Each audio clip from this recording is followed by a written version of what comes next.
Quick, what's the keyboard shortcut to type the registered trademark symbol? Or how about an M dash? If you don't use these characters very often, there's no reason to clutter your head with trying to remember the shortcuts.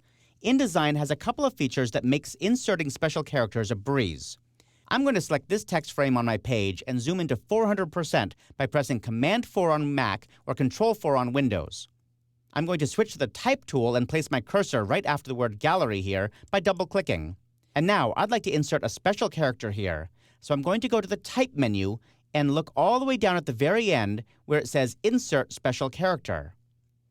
Inside the Symbols submenu, we'll find many of the characters that people often need, such as bullets, copyrights, ellipses, paragraphs, that's the little pilcrow symbol, and then finally here's the one we were looking for, registered trademark.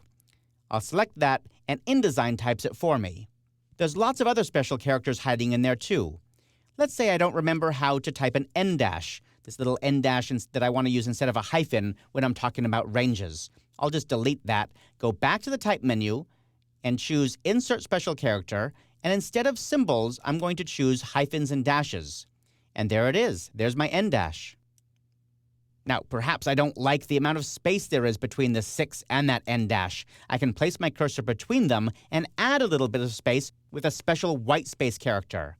Down here at the bottom of the Type menu, you'll see that there's not only an Insert Special Character menu, but also an Insert White Space menu. And inside this submenu, you'll find all kinds of special spaces, from the very large M space, the very wide M space there, to the sort of medium-sized N space. But we really want a tiny little space, so I'm going to choose hair space. When I do that, InDesign actually places a special width hair space in between those two characters. Now, there are other ways to add and remove space between characters, such as kerning, and I'm going to be talking about that in a later chapter. But it's great to know that InDesign has these special characters to use if you want to use them. Of course, many of the fonts that you're using have special characters built into them, ornaments and math symbols and so on, but you may not know how to type them. Fortunately, InDesign has a special feature called the Glyphs panel, and I can find that under the Window menu or the Type menu. Here's the Glyphs panel. And the Glyphs panel shows me every character that's inside my current font. It's really quite incredible. You can just go through and scroll through this list. I'm going to make this even a little bit bigger so you can really see these characters. You can scroll through this list and see all the different characters that are inside this font. And some of these things I would have no idea how to type. I don't even know what some of these are. Now, for this document, I'd like to place a special ornament just before the P in this word Pittenger. So I click there, and now I'm going to change my font. I can change it right here inside the Glyphs panel if I want to. I'll select that font and replace it with, let's say, Wingdings. I just had to type a few letters, W-I-N, and it guessed that I want Wingdings.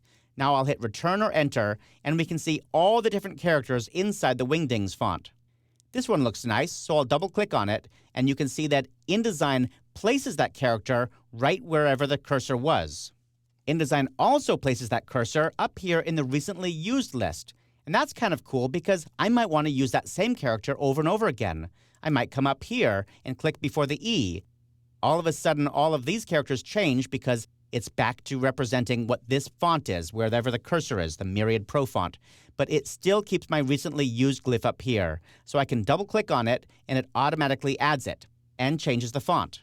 Now, Wingdings and symbol fonts like that, and many of the Pro fonts from Adobe have a lot of special characters in there. Check them out. Take a little time to go through and just scroll through the Glyphs panel and see what kind of treasures are hiding in there.